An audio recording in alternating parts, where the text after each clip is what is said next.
पल पल न्यूज के न्यूज रूम से मैं हूं आपके साथ नदीम अकरम।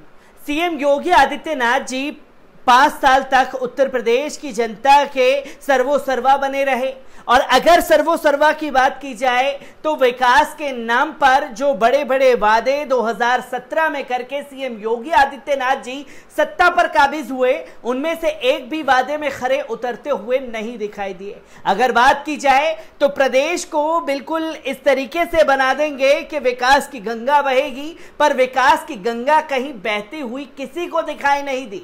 और अगर बात की जाए सीएम योगी आदित्यनाथ जी की तो 2022 में किस एजेंडे पर अपने वोट मांगेंगे ये भी सोचने वाली बात है, क्योंकि बीते 5 सालों के कार्यकाल में प्रदेश में आपराधिक मामले इस कदर बढ़े कि जिसकी सारी हदें पार कर दी गई। ठोको नीति के तहत ये तो बताया गया कि अपराधियों के दिल में खौफ बैठ गया, पर अपराधियों के दिल में खौफ नहीं, अपराधियों के हौसले और बुलंद हो गए, जिसमें महिलाओं के साथ दुष्कर्म के मामले में इतनी घिनौनी वारदातें प्रदेश से सामने आई जिसकी सारी हदें पार हो गई।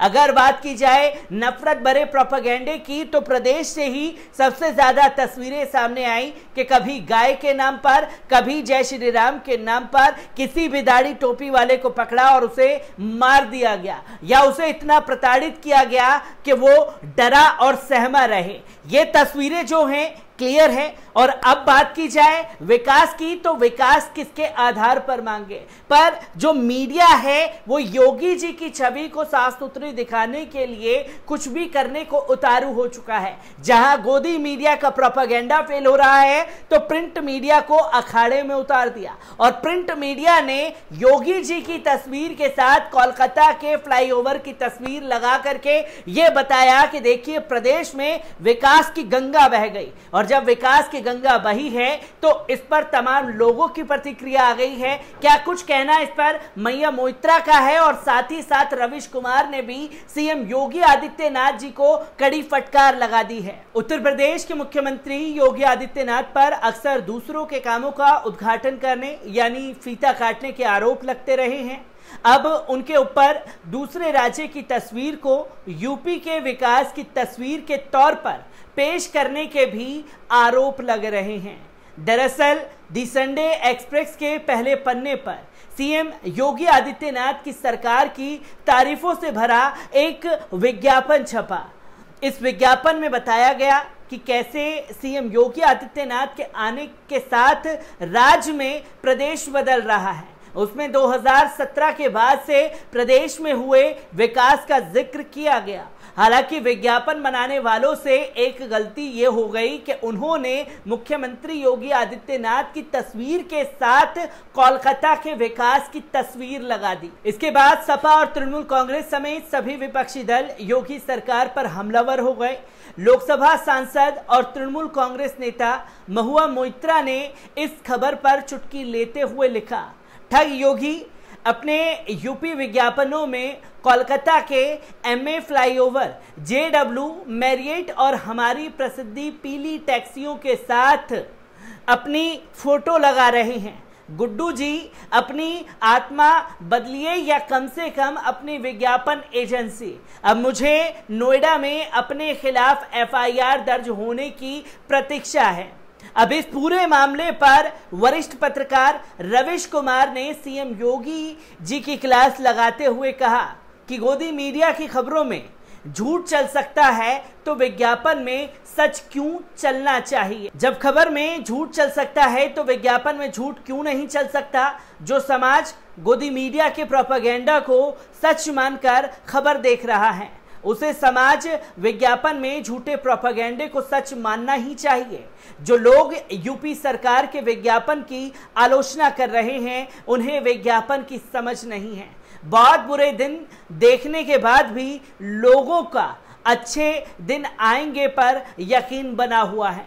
यह विज्ञापन का जादू होता है। जिस एजेंसी ने यूपी के विज्ञापन में कोलकाता फ्लाईओवर की तस्वीर का इस्तेमाल किया है उसका पेमेंट बंद कर देना चाहिए, लेकिन इसे मंजूरी देने वाले अफसर को प्रोन्नति दी जानी चाहिए। उसे विज्ञापित विभाग का प्रमुख बनाना चाहिए ताकि अखबारों में छपने वाली एजेंसियों में बदलाव आए, टेंडर के स्तर पर भी विकास का बवंडर रचा जा सके। विज्ञापतियों को बड़ा करने से खबरों की जगह कम होगी और अखबार वाले उसे ही खबर के रूप में पेश करेंगे कि टेंडर हो गया है, विकास भी हो जाएगा विवाद एक्सप्रेस के विज्ञापन को लेकर। लेकिन बाकी विज्ञापनों का भी यही हाल है। आए दिन अखबारों में सीएम योगी आदित्यनाथ जी की सरकार के विज्ञापन छप रहे हैं। उनमें फोटोशॉप भले ना हो, लेकिन क्या वे अखबार उन मसालों पर सत्यता की जांच का साहस कर सकता है? योगी जी को ट्रोल की परवाह नहीं करनी चाहिए। अगर बहुत टेंशन हो रहा है तो ट्वीट से ब्रेक लेकर कुछ दिनों के लिए इंस्टा पर चले जाना चाहिए। सारे लोग सोशल मीडिया पर यही करते हैं, यहां घिर जाते हैं तो वहां चले जाते हैं। इंस्टा पर बहुत सारे नेता अपने वीडियो में बैकग्राउंड म्यूजिक लगाकर हीरो को विस्थापित कर रहे हैं। विज्ञापन होता ही है आधा सच और आधा झूठ को सच में बदलने के लिए। इसमें कौन सी नई बात है? विज्ञापन ही तो था जिसने 2014 में ऐसे सपने रचे जिनका पीछा आज तक लोग कर रहे हैं। ये जो थोड़े से लोग हैं जो आपके विज्ञापन में कोलकाता के फ्लाईओवर का फोटो निकालकर मजाक उड़ा रहे हैं, उन्हें भारत और भारतीयता से कोई मतलब नहीं है। मैंने हाल ही में योगी जी का एक वीडियो देखा जिसमें वे अफसरों से कह रहे हैं कि लटियन मीडिया की परवाह नहीं करते हैं। लटिन मीडिया को भारत और भारतीयता की समझ नहीं है, जबकि गोदी मीडिया ही लटियन मीडिया है। योगी जी ने लटियन के गोदी मीडिया को जो विज्ञापन दिया है, इसका पेमेंट रोक देना चाहिए। उनकी भारतीयता का इम्तिहान लेना चाहिए। गोदी मीडिया बिना पैसे का ही विज्ञापन छापेगा। जब पुलिस और प्रत्यर्पण निदेशालय ईडी है, तब विज्ञापन के पैसे क्यों दिए जा रहे हैं? जो काम वे फ्री में कर सकते हैं उसके लिए पैसे नहीं देने चाहिए। इस प्रसंग से यह भी उजागर हुआ है कि गोदी मीडिया के संपादकों का स्तर कितना घटिया है। अखबार के पहले पन्ने पर विज्ञापन छप रहा है। जरूर किसी की नजर उसी वक्त गई होगी जो फ्लाईओवर तो कोलकाता की लगती है। इतने अखबारों से कैसे चूक हो सकती है? मेरी कॉन्स्पिरेसी थ्योरी ये है कि गोदी मीडिया के संपादकों ने जानबूझकर छपने दिया ताकि योगी जी बदनाम हो जाएं। हर अखबार में छपने वाले विज्ञापन को कड़ी निगाह से परखा जाता है। पैसे का मामला होता है, कुछ गलत या कम छप गया तो पेमेंट नहीं मिलता है। अखबार में खबर गलत छप जाती है, विज्ञापन गलत नहीं छपता। योगी जी को अगर मुझ पर यकीन नहीं है तो किसी करीबी को बुलाकर पूछ लेना चाहिए कि अखबारों में जब विज्ञापन छपता है तो उसे देखने की क्या व्यवस्था होती है। इसे व्यंग्य ना समझे, क्योंकि मैंने इन दिनों व्यंग्य लिखना कम कर दिया है। 2015 में पत्र सूचना कार्यालय ने एक फोटो ट्वीट किया था। प्रधानमंत्री मोदी चेन्नई के बाढ़ प्रभावित इलाकों का हवाई सर्वेक्षण कर रहे थे। फोटोशॉप टेक्निक से शहर की कुछ और ही तस्वीर ट्वीट कर दी गई, बाद में पकड़े जाने पर डिलीट कर दिया गया। 2017 में केंद्रीय गृह मंत्रालय की सालाना रिपोर्ट में एक तस्वीर छप गई थी। लोग हैरान थे कि भारत पाकिस्तान सीमा को इस तरह रोशनी से सजा दिया गया है। बाद में पता चला कि ये तस्वीर मोरक्को स्पेन सीमा की थी।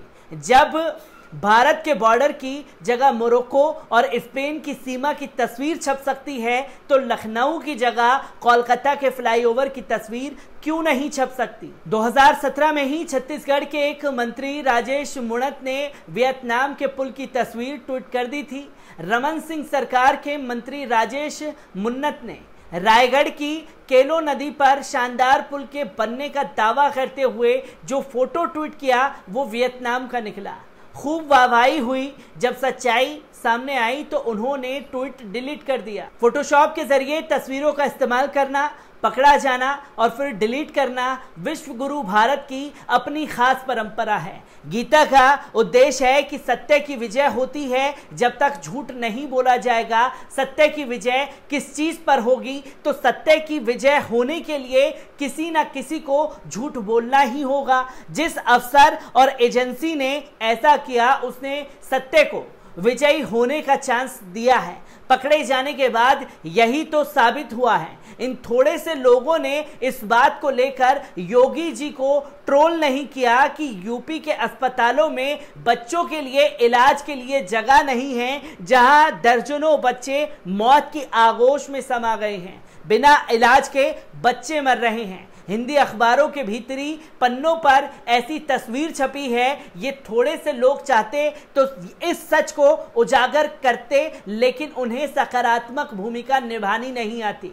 जिस दौर में खबरों में पढ़ने के लिए कुछ नहीं है, उस दौर में ये लोग विज्ञापन को गंभीरता से पढ़ रहे हैं। ये तस्वीरें लगातार सामने आ रही हैं, पर इन तस्वीरों पर बोलने वाला कोई नहीं है। रवीश कुमार ने अपनी प्रतिक्रिया लिखते हुए साफ तौर पर सीएम योगी आदित्यनाथ और प्रिंट मीडिया के जिस अखबार ने इस हरकत को अंजाम दिया, उन्हें कड़े शब्दों में अपनी फटकार लगाई है। रवीश कुमार से जुड़ी हर एक अपडेट आप लोगों के साथ यूं ही साझा करता रहूंगा। दीजिए इजाजत, शुक्रिया।